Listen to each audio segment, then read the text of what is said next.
আসসালামু আলাইকুম। আজকে ভিডিওতে দেখবেন তিন ভাই বোন কিভাবে রঙিন ক্লে দিয়ে মজার ছলে বিভিন্ন বর্ণমালা অক্ষর তৈরি করছে। শিশুদের সৃজনশীলতার নতুন এক দুনিয়া খুলে দিয়েছে ক্লে। তিন ভাই বোন মিলে আনন্দ আর হাসি খুশির মধ্যে দিয়ে শিখছে বর্ণমালা। ক্লে দিয়ে কি বানাও তুমি? ও মাশাআল্লাহ। ক্লে দিয়ে আর কি বানাবে তুমি? বল। বল। কি বল? ফুটবল। ফুটবল। তোমাদের কাছে ভালো লাগে?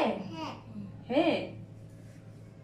6 6 7 8 8 বাবার দিকে তাকাও। বর্ণমালা শেখা কখনো এত মজার হতে পারে সেটা কি কখনো ভেবেছিলেন? চলুন দেখিনি কিভাবে ক্লে দিয়ে নিজেরাই বানাচ্ছে হাতে বর্ণমালা। সিনথিয়া, তুমি কি অক্ষর বানিয়েছো? সরাই অ সরাই আ